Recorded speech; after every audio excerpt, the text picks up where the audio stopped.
Praise the Lord, hallelujah. ഇന്ന് 45-ാമത്തെ ദിവസം ദൈവം ചെയ്ത എല്ലാ നന്മകൾക്കും നന്ദി പറഞ്ഞുകൊണ്ട് നമുക്ക് ഒരുമിച്ച് ദൈവവചനം വായിക്കാം. ഇന്ന് നാം വായിക്കുന്നത് ഉൽപ്പത്തി പുസ്തകം 45-ാം അധ്യായവും സങ്കീർത്തനം 45-ഉം ലൂക്കോസിന്റെ സുവിശേഷം 1-ാം അധ്യായവുമാണ്.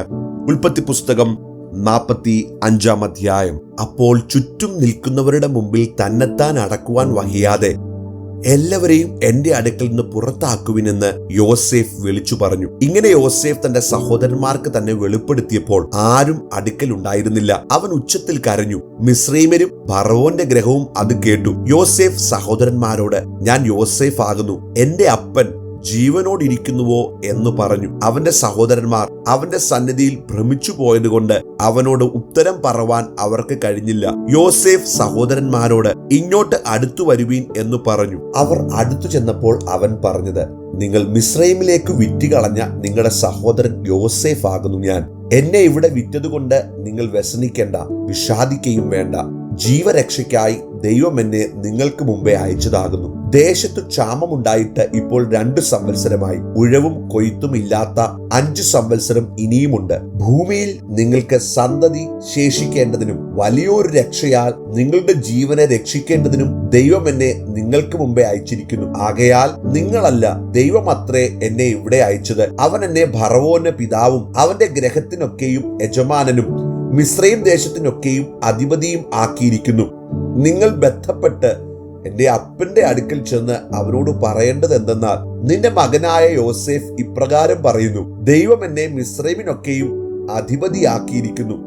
നീ താമസിയാതെ എന്റെ അടുക്കൽ വരേണം. നീ ഗോശൻ ദേശത്ത് പാർത്ത് എനിക്ക് സമീപമായിരിക്കും. നീയും മക്കളും മക്കളുടെ മക്കളും നിന്റെ ആടുകളും കന്നുകാലികളും നിനക്കുള്ളതൊക്കെയും തന്നെ. നിനക്കും കുടുംബത്തിനും നിനക്കുള്ള സകലത്തിനും ദാരിദ്ര്യം നേരിടാതെ വണ്ണം ഞാൻ അവിടെ നിന്നെ പോഷിപ്പിക്കും. ക്ഷാമം ഇനിയും 5 സംവത്സരം നിൽക്കും. ഇതാ ഞാൻ തന്നെ നിങ്ങളോട് സംസാരിക്കുന്നു എന്ന് നിങ്ങളും എന്റെ അനുജൻ ബെന്യാമീനും കണ്ണാലെ കാണുന്നുവല്ലോ. മിസ്രയീമിൽ എനിക്കുള്ള മഹത്വവും നിങ്ങൾ കണ്ടതൊക്കെയും അപ്പനെ അറിയിക്കണം. എന്റെ അപ്പനെ വേഗത്തിൽ ഇവിടെ കൊണ്ടുവരികയും വേണം. അവൻ തന്റെ അനുജൻ ബെന്യാമീനെ കെട്ടിപ്പിടിച്ചു കരഞ്ഞു. ബെന്യാമീൻ അവനെയും കെട്ടിപ്പിടിച്ചു കരഞ്ഞു. അവൻ സഹോദരന്മാരെ ഒക്കെയും ചുംബിച്ച് കെട്ടിപ്പിടിച്ചു കരഞ്ഞു. അതിന്റെ ശേഷം സഹോദരന്മാർ അവനുമായി സല്ലാപിച്ചു. യോസേഫിന്റെ സഹോദരന്മാർ വന്നിരിക്കുന്നു എന്നുള്ള കേൾവി ഫറവോന്റെ അരമനയിലെത്തി. അത് ഫറവോനും അവന്റെ ഭൃത്യന്മാർക്കും സന്തോഷമായി. ഫറവോൻ യോസേഫിനോട് പറഞ്ഞത്, നിന്റെ സഹോദരന്മാരോട് നീ പറയേണ്ടത് എന്തെന്നാൽ, നിങ്ങൾ ഇത് ചെയ്യുവീൻ. നിങ്ങളുടെ മൃഗങ്ങളുടെ പുറത്ത് ചുമട് കയറ്റി പുറപ്പെട്ട് കനാൻ ദേശത്ത് ചെന്ന് നിങ്ങളുടെ അപ്പനെയും കുടുംബങ്ങളെയും കൂട്ടിക്കൊണ്ട് എന്റെ അടുക്കൽ വരുവീൻ. ഞാൻ നിങ്ങൾക്ക് മിസ്രയീം രാജ്യത്തിലെ നന്മ തരും. ദേശത്തിന്റെ പുഷ്ടി നിങ്ങൾ അനുഭവിക്കും. നിനക്ക് കൽപ്പന തന്നിരിക്കുന്നു. ഇതാകുന്നു നിങ്ങൾ ചെയ്യേണ്ടത്. നിങ്ങളുടെ പൈതങ്ങൾക്കും ഭാര്യമാർക്കും വേണ്ടി മിസ്രയീം ദേശത്തു നിന്ന് രഥങ്ങൾ കൊണ്ടുപോയി നിങ്ങളുടെ അപ്പനെ കയറ്റി കൊണ്ടുവരണം. നിങ്ങളുടെ സാമാനങ്ങളെക്കുറിച്ച് ചിന്തിക്കേണ്ട. മിസ്രയീം ദേശത്തെങ്ങുമുള്ള നന്മ നിങ്ങൾക്കുള്ളതാകുന്നു. ഇസ്രായേലിന്റെ പുത്രന്മാർ അങ്ങനെ തന്നെ ചെയ്തു. യോസേഫ് അവർക്ക് ഫറവോന്റെ കൽപ്പന പ്രകാരം രഥങ്ങൾ കൊടുത്തു. വഴിക്കു വേണ്ടുന്ന ആഹാരവും കൊടുത്തു. അവരിൽ ഓരോരുത്തന് ഓരോ വസ്ത്രവും, ബെന്യാമീനോ 300 വെള്ളിക്കാശും 5 വസ്ത്രവും കൊടുത്തു. അങ്ങനെ തന്നെ അവൻ തന്റെ അപ്പന് 10 കഴുതപ്പുറത്ത് മിസ്രയീമിലെ വിശേഷ സാധനങ്ങളും 10 പെൺകഴുതപ്പുറത്ത് വഴിച്ചെലവിന് ധാന്യവും ആഹാരവും കയറ്റി അയച്ചു. അങ്ങനെ അവൻ തന്റെ സഹോദരന്മാരെ യാത്ര അയച്ചു. അവർ പുറപ്പെടുമ്പോൾ, നിങ്ങൾ വഴിയിൽ വെച്ച് ശണ്ട കൂടരുതെന്ന് അവരോട് പറഞ്ഞു. അവർ മിസ്രയീമിൽ നിന്ന് പുറപ്പെട്ട് കനാൻ ദേശത്ത് അപ്പനായ യാക്കോബിന്റെ അടുക്കലെത്തി. അവനോട്, യോസേഫ് ജീവനോടെ ഇരിക്കുന്നു, അവൻ മിസ്രയീം ദേശത്തിനൊക്കെയും അധിപതിയാകുന്നു എന്ന് പറഞ്ഞു. അപ്പോൾ യാക്കോബ് സ്തംഭിച്ചുപോയി. അവർ പറഞ്ഞത് വിശ്വസിച്ചതുമില്ല. യോസേഫ് തങ്ങളോട് പറഞ്ഞ വാക്കുകളൊക്കെയും അവർ അവനോട് പറഞ്ഞു. തന്നെ കയറ്റിക്കൊണ്ടു പോകുവാൻ യോസേഫ് അയച്ച രഥങ്ങളെ കണ്ടപ്പോൾ അവരുടെ അപ്പനായ യാക്കോബിന് വീണ്ടും ചൈതന്യം വന്നു. മതി, എന്റെ മകൻ യോസേഫ് ജീവനോടിരിക്കുന്നു. ഞാൻ മരിക്കും മുമ്പേ അവനെ പോയി കാണുമെന്ന് ഇസ്രായേൽ പറഞ്ഞു. 45-ാം സങ്കീർത്തനം. എന്റെ ഹൃദയം ശുഭവചനത്താൽ കവിയുന്നു. എന്റെ കൃതി രാജാവിനു വേണ്ടിയുള്ളത് എന്ന് ഞാൻ പറയുന്നു. എന്റെ നാവ് സമർത്ഥനായ ലേഖകന്റെ എഴുത്തുകോലാകുന്നു. നീ മനുഷ്യപുത്രന്മാരിൽ അതിസുന്ദരൻ. ലാവണ്യം നിന്റെ അധരങ്ങളിൽ മേൽ പകർന്നിരിക്കുന്നു. അതുകൊണ്ട് ദൈവം നിന്നെ എന്നേക്കും അനുഗ്രഹിച്ചിരിക്കുന്നു. വീരനായുള്ളോവേ, നിന്റെ വാൾ അരയ്ക്കു കെട്ടുക. നിന്റെ തേജസ്സും നിന്റെ മഹിമയും തന്നെ സത്യവും സൗമ്യതയും നീതിയും പാലിക്കേണ്ടതിന് നീ മഹിമയോടെ കൃതാർത്ഥനായി വാഹനമേറി എഴുന്നള്ളുക. നിന്റെ വലങ്കൈ ഭയങ്കര കാര്യങ്ങളെ നിനക്ക് ഉപദേശിച്ചു തരുമാറാകട്ടെ. നിന്റെ അസ്ത്രങ്ങൾ മൂർച്ചയുള്ളവയാകുന്നു. ജാതികൾ നിന്റെ കീഴിൽ വീഴുന്നു. രാജാവിന്റെ ശത്രുക്കളുടെ നെഞ്ചത്ത് അവ തറയ്ക്കുന്നു. ദൈവമേ, നിന്റെ സിംഹാസനം എന്നുമെന്നേക്കുമുള്ളതാകുന്നു. നിന്റെ രാജ്യത്വത്തിന്റെ ചെങ്കോൽ നീതിയുള്ള ചെങ്കോലാകുന്നു. നീ നീതിയെ ഇഷ്ടപ്പെട്ട് ദുഷ്ടതയെ ദ്വേഷിക്കുന്നു. അതുകൊണ്ട് ദൈവം, നിന്റെ ദൈവം തന്നെ നിന്റെ കൂട്ടുകാരിൽ പരമായി നിന്നെ ആനന്ദ തൈലം കൊണ്ട് അഭിഷേകം ചെയ്തിരിക്കുന്നു. നിന്റെ വസ്ത്രമെല്ലാം മൂറും ചന്ദനവും ലവംഗവും കൊണ്ട് സുഗന്ധമായിരിക്കുന്നു. ദന്തമന്ദിരങ്ങളിൽ നിന്ന് കമ്പിനാദം നിന്നെ സന്തോഷിപ്പിക്കുന്നു. നിന്റെ സ്ത്രീരത്നങ്ങളുടെ കൂട്ടത്തിൽ രാജകുമാരികളുണ്ട്. നിന്റെ വലത്തുഭാഗത്ത് രാജ്ഞി ഓഫീർ തങ്കം അണിഞ്ഞു നിൽക്കുന്നു. അല്ലയോ കുമാരി, കേൾക്ക, നോക്കുക, ചെവി ചായ്ക്കുക. സ്വജനത്തെയും നിന്റെ പിതൃഭവനത്തെയും മറക്ക. അപ്പോൾ രാജാവ് നിന്റെ സൗന്ദര്യത്തെ ആഗ്രഹിക്കും. അവൻ നിന്റെ നാഥനല്ലോ, നീ അവനെ നമസ്കരിച്ചുകൊള്ളുക. സോർ നിവാസികൾ, ജനത്തിലെ ധനവാന്മാർ തന്നെ കാഴ്ചവെച്ച് നിന്റെ മുഖപ്രസാദം തേടും. അന്തഃപുരത്തിലെ രാജകുമാരി ശോഭാപരിപൂർണയാകുന്നു. അവളുടെ വസ്ത്രം പൊൻകസവ് കൊണ്ടുള്ളത്. അവളെ ചിത്രത്തയ്യലുള്ള വസ്ത്രം ധരിപ്പിച്ച് രാജസന്നിധിയിൽ കൊണ്ടുവരും. അവളുടെ തോഴിമാരായി കൂടെ നടക്കുന്ന കന്യകമാരെയും നിന്റെ അടുക്കൽ കൊണ്ടുവരും. സന്തോഷത്തോടും ഉല്ലാസത്തോടും കൂടെ അവരെ കൊണ്ടുവരും. അവർ രാജമന്ദിരത്തിൽ പ്രവേശിക്കും. നിന്റെ പുത്രന്മാർ നിന്റെ പിതാക്കന്മാർക്ക് പകരം ഇരിക്കും. സർവഭൂമിയിലും നീ അവരെ പ്രഭുക്കന്മാരാക്കും. ഞാൻ നിന്റെ നാമത്തെ എല്ലാ തലമുറകളിലും ഓർക്കുമാറാക്കും. അതുകൊണ്ട് ജാതികൾ എന്നുമെന്നേക്കും നിനക്ക് സ്തോത്രം ചെയ്യും. വിശുദ്ധ ലൂക്കോസ് എഴുതിയ സുവിശേഷം 1-ാം അധ്യായം.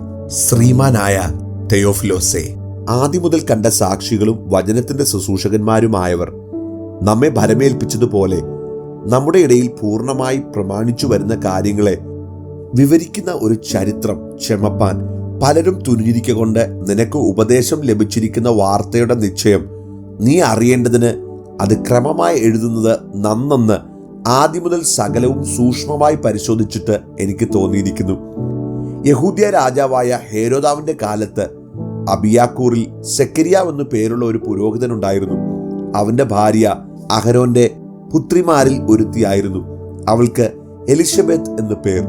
ഇരുവരും ദൈവസന്നിധിയിൽ നീതിയുള്ളവരും കർത്താവിന്റെ സകല കൽപ്പനകളിലും ന്യായങ്ങളിലും കുറ്റമില്ലാത്തവരായി നടക്കുന്നവരുമായിരുന്നു. എലിശബത്ത് മച്ചിയാകൊണ്ട് അവർക്ക് സന്തതിയില്ലാഞ്ഞു. ഇരുവരും വയസ്സു ചെന്നവരുമായിരുന്നു. അവൻ കൂറിന്റെ ക്രമപ്രകാരം ദൈവസന്നിധിയിൽ പുരോഹിതനായി ശുശ്രൂഷ ചെയ്തു വരുമ്പോൾ പൗരോഹിത്യ മര്യാദ പ്രകാരം കർത്താവിന്റെ മന്ദിരത്തിൽ ചെന്ന് ധൂപം കാട്ടുവാൻ അവന് നറുക്ക് വന്നു. ധൂപം കാട്ടുന്ന നാഴികയിൽ ജനസമൂഹമൊക്കെയും പുറത്ത് പ്രാർത്ഥിച്ചു കൊണ്ടിരുന്നു. അപ്പോൾ കർത്താവിന്റെ ദൂതൻ ധൂപപീഠത്തിന്റെ വലത്തുഭാഗത്തായി നിൽക്കുന്നവനായിട്ട് അവന് പ്രത്യക്ഷനായി. സെക്കരിയാവ് അവനെ കണ്ടു ഭ്രമിച്ച് ഭയപരവശനായി. ദൂതൻ അവനോട് പറഞ്ഞത്, സെക്കരിയാവേ, ഭയപ്പെടേണ്ട. നിന്റെ പ്രാർത്ഥനയ്ക്ക് ഉത്തരമായി നിന്റെ ഭാര്യ എലിസബത്ത് നിനക്കൊരു മകനെ പ്രസവിക്കും. അവൻ യോഹന്നാൻ എന്ന് പേരിടണം. നിനക്ക് സന്തോഷവും ഉല്ലാസവും ഉണ്ടാകും. അവന്റെ ജനനത്തിങ്കൽ പലരും സന്തോഷിക്കും. അവൻ കർത്താവിന്റെ സന്നിധിയിൽ വലിയവനാകും. വീഞ്ഞും മദ്യവും കുടിക്കയില്ല. അമ്മയുടെ ഗർഭത്തിൽ വെച്ച് തന്നെ പരിശുദ്ധാത്മാവ് കൊണ്ട് നിറയും. അവൻ ഇസ്രായേൽ മക്കളിൽ പലരെയും അവരുടെ ദൈവമായ കർത്താവിലേക്ക് തിരിച്ചു വരുത്തും.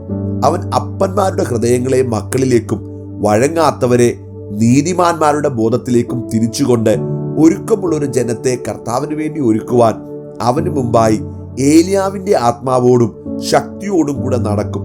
സെക്കരിയാവ് ദൂതനോട്, ഇത് ഞാൻ എന്തോന്നിനാൽ അറിയും?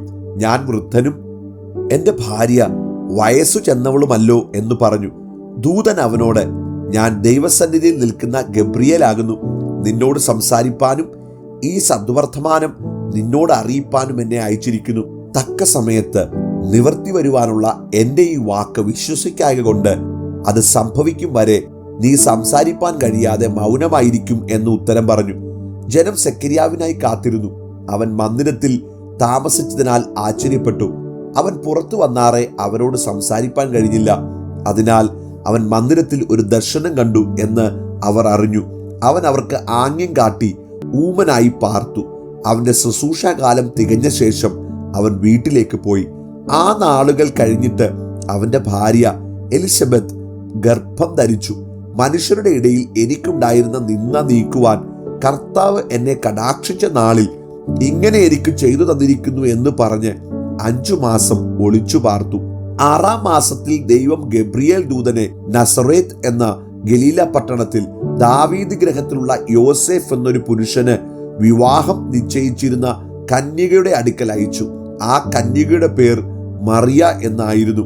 ദൂതൻ അവളുടെ അടുക്കൽ അകത്ത് ചെന്ന്, കൃപ ലഭിച്ചവളെ, നിനക്ക് വന്ദനം, കർത്താവ് നിന്നോടുകൂടെ ഉണ്ട് എന്ന് പറഞ്ഞു. അവൾ ആ വാക്ക് കേട്ട് ഭ്രമിച്ചു. ഇത് എന്തൊരു വന്ദനമെന്ന് വിചാരിച്ചു. ദൂതൻ അവളോട്, മറിയയെ, ഭയപ്പെടേണ്ട, നിനക്ക് ദൈവത്തിന്റെ കൃപ ലഭിച്ചു. നീ ഗർഭം ധരിച്ച് ഒരു മകനെ പ്രസവിക്കും. അവന് യേശു എന്ന് പേർ വിളിക്കണം. അവൻ വലിയവനാകും, അത്യുന്നതന്റെ പുത്രൻ എന്ന് വിളിക്കപ്പെടും. കർത്താവായ ദൈവം അവന്റെ പിതാവായ ദാവീദിന്റെ സിംഹാസനം അവന് കൊടുക്കും. അവൻ യാക്കോബ് ഗൃഹത്തിന് എന്നേക്കും രാജാവായിരിക്കും. അവന്റെ രാജ്യത്തിന് അവസാനമുണ്ടാകുകയില്ല എന്ന് പറഞ്ഞു. മറിയ ദൂതനോട്, ഞാനൊരു പുരുഷനെ അറിയാകിയാൽ ഇതെങ്ങനെ സംഭവിക്കും എന്ന് പറഞ്ഞു. അതിന് ദൂതൻ, പരിശുദ്ധാത്മാവ് നിന്റെ മേൽ വരും, അത്യുന്നതന്റെ ശക്തി നിന്റെ മേൽ നിഴലിടും. ആകയാൽ ഉത്ഭവിക്കുന്ന വിശുദ്ധ പ്രജ ദൈവപുത്രൻ എന്ന് വിളിക്കപ്പെടും. നിന്റെ ചാർച്ചക്കാരത്തി എലിസബത്തും വാർദ്ധക്യത്തിൽ ഒരു മകനെ ഗർഭം ധരിച്ചിരിക്കുന്നു. മച്ചി എന്ന് പറഞ്ഞവൾക്ക് ഇത് 6-ാം മാസം. ദൈവത്തിന് ഒരു കാര്യവും അസാധ്യമല്ലല്ലോ എന്നുത്തരം പറഞ്ഞു. അതിനു മറിയ, ഇതാ ഞാൻ കർത്താവിന്റെ ദാസി, നിന്റെ വാക്കുപോലെ എനിക്ക് ഭവിക്കട്ടെ എന്ന് പറഞ്ഞു. ദൂതൻ അവളെ വിട്ടുപോയി. ആ നാളുകളിൽ മറിയ എഴുന്നേറ്റ് മലനാട്ടിൽ ഒരു യഹൂദ്യ പട്ടണത്തിൽ ബന്ധപ്പെട്ടു ചെന്നു. സെക്കരിയാവിന്റെ വീട്ടിലെത്തി എലിസബത്തിനെ വന്ദിച്ചു. മറിയയുടെ വന്ദനം എലിസബത്ത് കേട്ടപ്പോൾ പിള്ള അവളുടെ ഗർഭത്തിൽ തുള്ളി. എലിസബത്ത് പരിശുദ്ധാത്മാവ് നിറഞ്ഞവളായി ഉച്ചത്തിൽ വിളിച്ചു പറഞ്ഞത്, സ്ത്രീകളിൽ നീ അനുഗ്രഹിക്കപ്പെട്ടവൾ, നിന്റെ ഗർഭഫലവും അനുഗ്രഹിക്കപ്പെട്ടത്. എൻ്റെ കർത്താവിൻ്റെ മാതാവ് എൻ്റെ അടുക്കൽ വരുന്ന മാനം എനിക്ക് എവിടെ നിന്നുണ്ടായി? നിന്റെ വന്ദനസ്വരം എൻ്റെ ചെവിയിൽ വീണപ്പോൾ പിള്ള എൻ്റെ ഗർഭത്തിൽ ആനന്ദം കൊണ്ട് തുള്ളി. കർത്താവ് തന്നോട് അരുളി ചെയ്തതിന് നിവൃത്തി ഉണ്ടാകുമെന്ന് വിശ്വസിച്ചവൾ ഭാഗ്യവതി. അപ്പോൾ മറിയ പറഞ്ഞത്, എൻ്റെ ഉള്ളം കർത്താവിനെ മഹിമപ്പെടുത്തുന്നു. എൻ്റെ ആത്മാവ് എൻ്റെ രക്ഷിതാവായ ദൈവത്തിൽ ഉല്ലസിക്കുന്നു. അവൻ തൻ്റെ ദാസിയുടെ താഴ്ച കടാക്ഷിച്ചിരിക്കുന്നുവല്ലോ. ഇന്നു മുതൽ എല്ലാ തലമുറകളും എന്നെ ഭാഗ്യവതി എന്ന് വാഴ്ത്തും. ശക്തനായവൻ എനിക്ക് വലിയവ ചെയ്തിരിക്കുന്നു. അവൻ്റെ നാമം പരിശുദ്ധം തന്നെ. അവനെ ഭയപ്പെടുന്നവർക്ക് അവൻ്റെ കരുണ തലമുറ തലമുറയോളം ഇരിക്കുന്നു. തൻ്റെ ഭുജം കൊണ്ട് അവൻ ബലം പ്രവർത്തിച്ചു. ഹൃദയവിചാരത്തിൽ അഹങ്കരിച്ചിരിക്കുന്നവരെ ചിതറിച്ചിരിക്കുന്നു. പ്രഭുക്കന്മാരെ സിംഹാസനങ്ങളിൽ നിന്ന് ഇറക്കി താണവരെ ഉയർത്തിയിരിക്കുന്നു. വിശന്നിരിക്കുന്നവരെ നന്മകളാൽ നിറച്ച് സമ്പന്നന്മാരെ വെറുതെ അയച്ചു കളഞ്ഞിരിക്കുന്നു. നമ്മുടെ പിതാക്കന്മാരോട് അരുളി ചെയ്തതുപോലെ അബ്രഹാമിനും അവന്റെ സന്തതിക്കും എന്നേക്കും കരുണ ഓർക്കേണ്ടതിന് തന്റെ ദാസനായ ഇസ്രായേലിനെ തുണച്ചിരിക്കുന്നു. മറിയ ഏകദേശം 3 മാസം അവളോടുകൂടെ പാർത്തിട്ട് വീട്ടിലേക്ക് മടങ്ങിപ്പോയി. എലിസബത്തിന് പ്രസവിപ്പാനുള്ള കാലം തികഞ്ഞപ്പോൾ അവൾ ഒരു മകനെ പ്രസവിച്ചു. കർത്താവ് അവൾക്ക് വലിയ കരുണ കാണിച്ചുവെന്ന് അയൽക്കാരും ചാർച്ചക്കാരും കേട്ടിട്ട് അവളോടുകൂടെ സന്തോഷിച്ചു. 8-ാം നാളിൽ അവർ പൈതലിനെ പരിച്ഛേദന ചെയ്യുവാൻ വന്നു. അപ്പന്റെ പേർ പോലെ അവന് സെക്കരിയാവെന്ന് പേർ വിളിപ്പാൻ ഭാവിച്ചു. അവന്റെ അമ്മയോ, അല്ല, അവന് യോഹന്നാൻ എന്ന് പേരിടണമെന്ന് പറഞ്ഞു. അവർ അവളോട്, നിന്റെ ചാർച്ചയിൽ ഈ പേരുള്ളവർ ആരുമില്ലല്ലോ എന്ന് പറഞ്ഞു. പിന്നെ അവന് എന്തു പേർ വിളിപ്പാൻ വിചാരിക്കുന്നു എന്ന് അപ്പനോട് ആംഗ്യം കാട്ടി ചോദിച്ചു. അവൻ ഒരു എഴുത്ത് പലക ചോദിച്ചു. അവന്റെ പേർ യോഹന്നാൻ എന്നെഴുതി. എല്ലാവരും ആശ്ചര്യപ്പെട്ടു. ഉടനെ അവന്റെ വായും നാവും തുറന്നു. അവൻ സംസാരിച്ച് ദൈവത്തെ സ്തുതിച്ചു. ചുറ്റും പാർക്കുന്നവർക്കെല്ലാം ഭയമുണ്ടായി.